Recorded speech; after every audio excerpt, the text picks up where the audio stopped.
Wish you all the best. Thank you sir. Take your seat. Thank you. ഇപ്പൊ സന്തോഷായില്ലേ? എങ്കിൽ ചെലവ് ചെയ്യും. എന്നാ ലഡൂലാവാം. എന്റെ ഒരു സന്തോഷത്തിനാ. നിങ്ങളുടെ സന്തോഷത്തിനോ? നിങ്ങൾ എന്തിനാ സന്തോഷിക്കുന്നേ? നിങ്ങൾ ഇവിടുത്തെ ഡ്രൈവറാണ്. നിങ്ങൾ ആ ജോലി ചെയ്താൽ മതി. ഞാനാ പറഞ്ഞ സ്റ്റാഫിന് എല്ലാവർക്കും ലഡു കൊടുക്കാൻ. ഓ താങ്ക് യു. വേണ്ട വേണ്ട.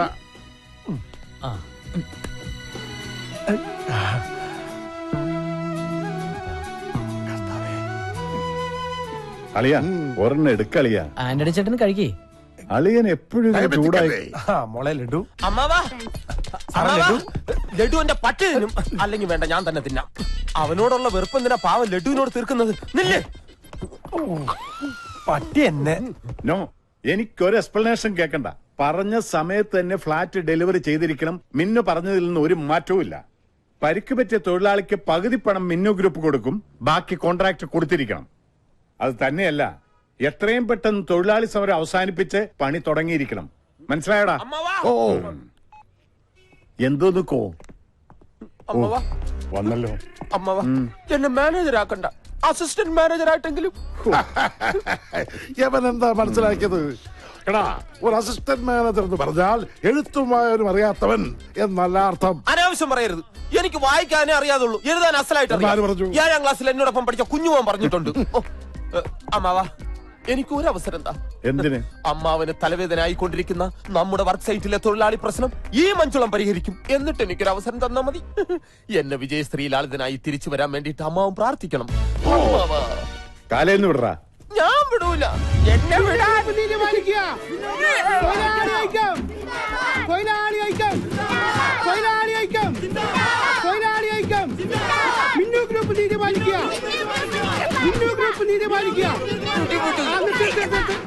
മക്കളെ, മുതലാളിമാര് വന്നിട്ട് ഇവരെ വിട്ടാ മതി. സൂചന മാത്രം, സൂചന മാത്രം, സമരം സൂചന മാത്രം. തോറ്റിട്ടില്ല, തോറ്റിട്ടില്ല, തോറ്റ ചരിത്രം കേട്ടിട്ടില്ല, തോറ്റിട്ടില്ല, തോറ്റിട്ടില്ല, തോറ്റ ചരിത്രം കേട്ടിട്ടില്ല.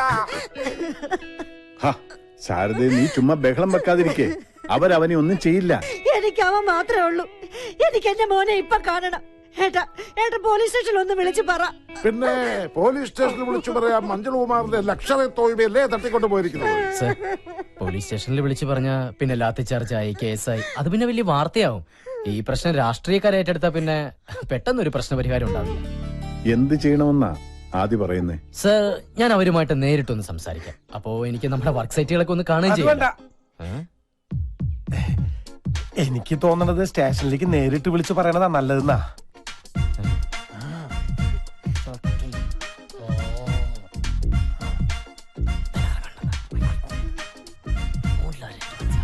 എന്താ?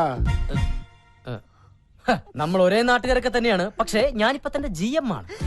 ഒരു GMന്റെ മുഖത്ത് നോക്കി ഒരു ഡ്രൈവർ കൊഞ്ഞനം കുത്തി കാണിച്ചാൽ അതിന്റെ പണിഷ്മെന്റ് എന്താണെന്ന് അറിയോ mister? By the way, sir അനുവദിച്ചാൽ ഞാൻ അവരുമായിട്ട് നേരിട്ടൊന്ന് സംസാരിക്കാം. എന്താ മോളുടെ അഭിപ്രായം? നമ്മുടെ പുതിയ GM അല്ലേ, പോയിട്ട് വരട്ടെ.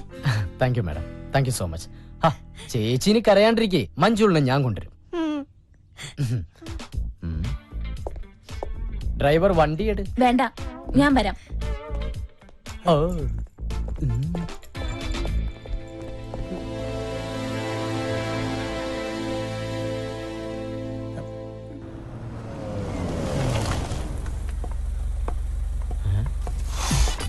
അടുത്ത പ്രാവശ്യമെങ്കിലും സമരത്തിന് വരുമ്പോ പുകയില്ലാത്ത അടുപ്പ് കൊണ്ടുവരാൻ പറയണേ. പിള്ളേരെ ഓടി കളിക്കാതെ ഇവിടെ എങ്ങനെ വന്നിരിക്കേ. ബെസ്റ്റ് പണി. ഇത് വെന്തില്ല പിള്ളേരെ, ഇത് വേവുള്ള അരിയാണ്. ഒരാളുണ്ട്, എന്തൊക്കെ ചെയ്യണം. ഇങ്ങോട്ട് വാ മക്കളെ. ഇനി സ്വന്തം മക്കള് തന്നെയാണോ? മോൻ മാമനെ ഇങ്ങനെ എടാ പോടാന്ന് വിളിക്കരുത്. ചിലപ്പോ ഞാൻ മാനേജരാവും. അപ്പോഴോ അനുസരണ വേണ്ടേ? കൊച്ചുകുട്ടിയല്ലേ നീ?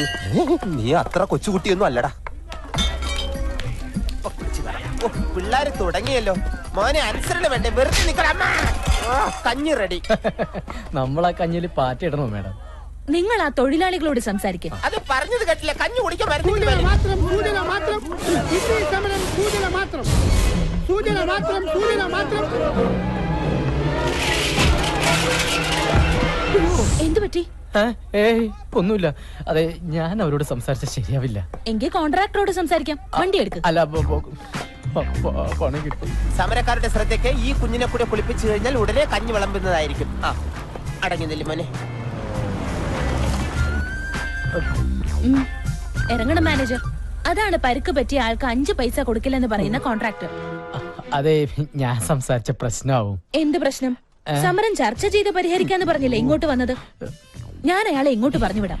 അതെ, ഞാൻ സത്യം പറയാം. പോയോ?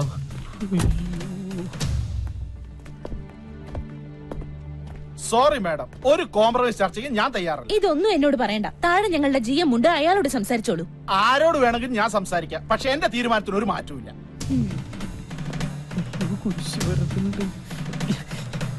അപ്പം പറഞ്ഞതങ്ങനെ കേട്ടാ മതി. കിടന്നു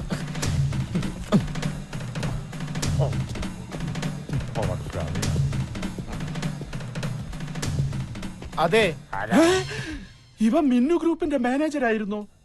അപ്പോ അന്ന് പണിയിലെ കൃത്രിമം കണ്ടുപിടിക്കാൻ വേഷം മാറി വന്നതായിരുന്നു അല്ലേ സാർ? അന്ന് എനിക്ക് ആളെ അറിയില്ലായിരുന്നു. ഒരു ജനറൽ മാനേജർ ഒരിക്കലും ഒരു സാധാ ലേബർ വേഷത്തിൽ വരുമെന്ന് ഈ ഭൂമി മലയാളത്തിൽ ഒരു കോൺട്രാക്ടറും പ്രതീക്ഷിക്കില്ല. അതാണ് ആന്റണി ആദ്യത്തെ പറഞ്ഞത്. സാർ, സിമെന്റിലൊന്നും ഒരു കുറവ് വരുത്തിയിട്ടില്ല. പിന്നെന്തിലാണ് താൻ കുറവ് വരുത്തിയിട്ടുള്ളത്? അത് മണലിന്റെ ഡിമാൻഡ് കാരണം ചെറിയൊരളവിൽ പൊടിമണ്ണ് ചേർക്കേണ്ടി വന്നിട്ടുണ്ട്. സാർ, അത് മേഡത്തിന്റെ അടുത്ത് കംപ്ലൈന്റ് ചെയ്യരുത്. മേഡത്തിന്റെ സ്വഭാവം സാറിന് അറിയാലോ. അതിലും മോശമാണ് എന്റെ സ്വഭാവം.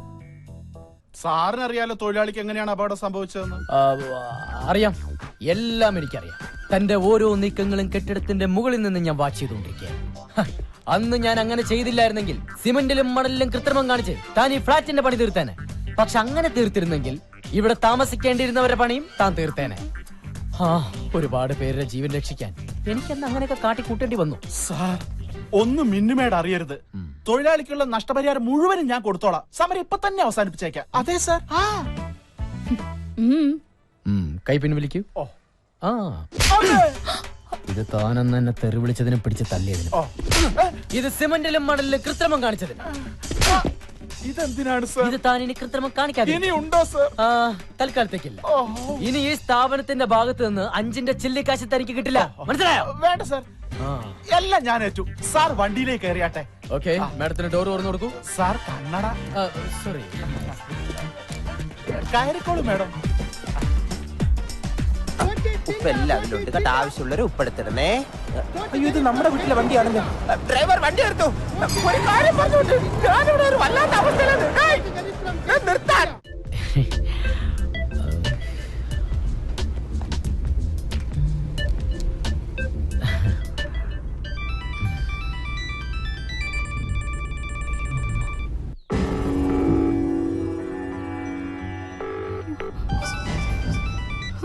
അവൻ ഫോൺ എടുക്കുന്നില്ല. എന്താ ഫോൺ എടുക്കാത്തെന്ന് ചോദിക്ക്. അവനെന്തുവാ പറഞ്ഞേ? ഫോൺ റിങ് ചെയ്യുന്നുണ്ട്, പക്ഷെ ആദ്യം ഫോൺ എടുക്കുന്നില്ല. അപ്പോ നമ്മൾ ഊഹിച്ചത് ശരിയാ. ഇപ്പോ സംസാരിക്കാൻ പോലും ശേഷി ഉണ്ടാവില്ല. സ്കാനിംഗ് റിപ്പോർട്ട് വാങ്ങിച്ച് ഡോക്ടറെ കാണാൻ വന്നപ്പോഴാ ഞങ്ങൾ കണ്ടത്. എന്തായാലും ഒരാൾ വെറുതെ വന്ന് സ്കാൻ ചെയ്യില്ല. അന്വേഷിച്ചപ്പോ ഓൾ ബോഡി സ്കാനിങ്ങാ. അയ്യോ, ലക്ഷ്മിയെ കരയിപ്പിക്കാൻ വേണ്ടി പറഞ്ഞതല്ല. അറിഞ്ഞപ്പോ പറയാതിരിക്കാൻ കഴിയില്ല. അതുകൊണ്ടാ ഹോസ്പിറ്റലിൽ നിന്ന് ഡിസ്ചാർജ് ചെയ്തപ്പോ നേരെ ഇങ്ങോട്ട് പോകുന്നത്. ഇനിയിപ്പോ എന്താ വേണ്ടതെന്ന് വെച്ചാൽ ആലോചിച്ച് തീരുമാനിക്കുക.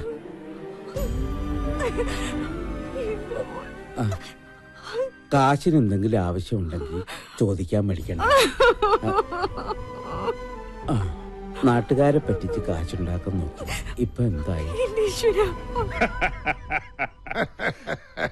ആദ്യ കാഴ്ചയിൽ തന്നെ എന്റെ മനസ്സ് പറഞ്ഞു, മിന്നു ഗ്രൂപ്പ് നോക്കിയെടുത്താലുള്ള കാര്യശേഷി ഈ മുഖത്തെഴുതി വെച്ചിട്ടുള്ളത്. ആന്റണി ആദിത്യനെ കുറിച്ച് പറഞ്ഞപ്പോ ഞാൻ ഇത്രയും പ്രതീക്ഷിച്ചില്ല. ഞാനിതിലപ്പുറം പ്രതീക്ഷിച്ചതാ. ആദിസാറിന്റെ കാര്യം പോട്ടെ, ആദിസാറിന്റെ അച്ഛൻ പുലിയല്ലേ, പുലി. മര്യാദക്കേട് കണ്ട അപ്പ തല്ലും. ആര് എടുപ്പും നിപ്പും കണ്ട സത്യം പറയാലോ ആരായാലും പേടിച്ചു. ആദിസാറ് പോലും അച്ഛന്റെ മുമ്പിൽ മൂത്രം ഒഴിച്ചു പോവും. എന്താ കളറ്? എന്തിന്? അച്ഛനെ. ഞാൻ കരുതി എന്നൊന്നും ചെയ്യല്ലേ, ഞാൻ അരി എടുത്തില്ല. വീടെത്തിയാട്ടാ. വീടെത്തിയ പല്ലു ഒരളയും. ദേഹത്തോടല്ലേ? തൊഴിലാളി പ്രശ്നം പരിഹരിക്കാൻ പോയവൻ തൊഴിലാളികളുടെ കുടുംബത്തിന് കഞ്ഞി വെച്ച് കൊടുത്ത് ഇപ്പൊ നല്ലൊരു കഞ്ഞിവെപ്പുകാരനായി ഇതാ വന്നിരിക്കുന്നു. കൊള്ളാം. നുണയാണ് നുണ. കള്ളത്തരം പറയരുത്. നീ കഞ്ഞി വെച്ച് കൊടുത്തില്ലേ? അത് പിന്നെ 10-25 പേർ ചേർന്ന് ഇത്രയും നീളമുള്ള കത്തി എടുത്ത് തൊണ്ടക്കുഴിയിൽ വെച്ചിട്ട് വയ്ക്കടാ കഞ്ഞി എന്ന് പറഞ്ഞാൽ ആരായാലും കഞ്ഞി വെച്ച് പോവും. അമ്മാവനായിരുന്നെങ്കിൽ പയറും ചമ്മന്തിയും വരെ വെച്ചേനെ. കഞ്ഞി നീ ഏതായാലും വെച്ച് കൊടുത്തില്ലേ? ഇനി നീ ആ ജോലി തന്നെ ഞങ്ങൾ ചെയ്തോടാ. സർ, ഞാനൊന്ന് ഓഫീസിലേക്ക്. ഡ്രൈവർ, വണ്ടിയെട്. പാൻസദ്യടാ. ഈ പാൻഡൊക്കെ എന്നാ അമ്മാവ ഉണ്ടായത്? ഇതൊക്കെ ഒരു അന്ധവിശ്വാസമാണെന്ന് എനിക്കിപ്പോ മനസ്സിലായി. അപ്പൻ ചില സമയത്ത് തെലുങ്ക് നടന്മാരെ പോലെ ഭയങ്കര ഓവർ. നിന്റെ അല്ലടാ അപ്പൻ, അത്രയ്ക്കൊക്കെ പ്രതീക്ഷിച്ചാ മതി. ദൈവം നമ്മുടെ കൂടെയാ, അല്ലെങ്കിൽ ആ കോൺട്രാക്ടറുടെ മുന്നിൽ എല്ലാം പൊളിഞ്ഞു പോയേനെ. ദൈവത്തിന് നമ്മുടെ കാര്യം ശ്രദ്ധിക്കാതിരിക്കാൻ പറ്റില്ലല്ലോ. കാരണം അവിടെ ഒരുത്തി നമ്മുടെ കാര്യവും പറഞ്ഞ് രാവും പകലും ദൈവത്തിന് ഉറക്കം കൊടുക്കാതെ വിളിച്ചോണ്ടിരിക്കല്ലേ. നീ വണ്ടി കയറി. എന്റെ അമ്മ. എന്താപ്പാ? നിന്റെ അമ്മ. എന്റെ അമ്മ.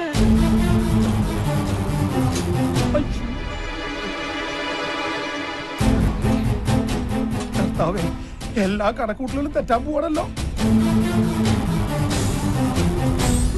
മോനെ, നിനക്ക് എന്താ പറ്റിയത്? അമ്മ, നമ്മുടെ മോൻ എന്താ അസുഖം? എനിക്കൊരു അസുഖമില്ല. ലക്ഷ്മി, നീ എന്തിനാ ഇങ്ങോട്ട് വന്നേ? അച്ഛനും മോനും കൂടി ഇനി എന്റെ മുമ്പിൽ ഒന്നും ഒളിച്ചു വെക്കണ്ട. എല്ലാം ചെറിയച്ഛൻ പറഞ്ഞു. അയ്യോ, ചെറിയച്ഛൻ കണ്ടു എന്നുള്ളത് ശരിയാ, പക്ഷെ എനിക്കൊരു അസുഖമില്ല. എല്ലാം ഇവിടെ പിടിച്ചേക്കാൻ വേണ്ടിയാ. അപ്പൊ ഒന്ന് പറ ലക്ഷ്മി. എല്ലാ കാര്യങ്ങളും വിശദമായിട്ട് പറയാം. ഇപ്പൊ തൽക്കാലം നിങ്ങൾ പോ.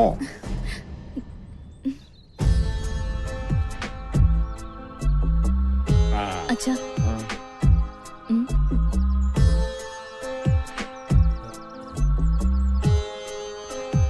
ആന്റണി, അതാരാ? അത് സാറേ, ഇവിടെ അടുക്കള ജോലിക്ക് ആളെ വേണമെന്ന് ചോദിക്കാൻ വന്നതാ.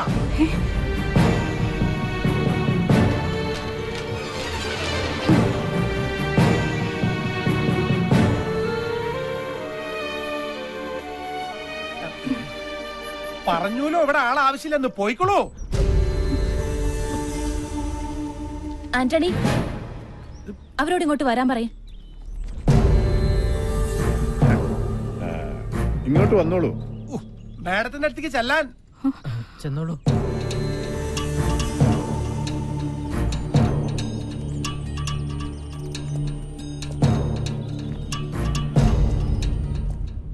ഇവരെ നിങ്ങൾക്ക് മുമ്പ് പരിചയമുണ്ടോ? എനിക്കറിയാം സർ, ഇവരെന്റെ വാലിക്കാരിയാ. കോവിലകത്ത് കുറച്ചാൾ അടക്കളപ്പണിക്ക് ഉണ്ടായിരുന്നേ, ആ പരിചയത്തിൽ വന്നതാ. ഇവിടെ അടുക്കളപ്പണിക്ക് ആളാവശ്യമുണ്ടോന്ന് അറിയാൻ. പാവങ്ങള് ആദ്യത്തിന് വന്ന് കണ്ടാൽ വല്ല ജോലിയും കിട്ടുമെന്ന് കരുതി വന്നതായിരിക്കും മോളെ. ഏയ്, അതിപ്പോ ഇവിടെ അല്ലെങ്കിൽ മറ്റെവിടെയെങ്കിലും കിട്ടില്ലോ. ഇവിടെ ഇപ്പൊ അടുക്കളയിൽ ആവശ്യത്തിന് ആളുണ്ടല്ലോ. ഏതായാലും ഇവിടെ വരെ വന്നതല്ലേ, തൽക്കാലം ഇവിടെ നിൽക്കട്ടെ. പിന്നാമ്പുറത്തേക്ക് ചെന്നോളൂ.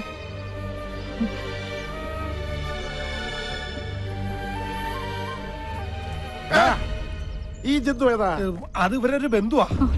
അല്ല, എന്റെ മോന. എനിക്കിപ്പോ ഈ ഭൂമിയിൽ ഇവൻ മാത്രമേ ഉള്ളൂ.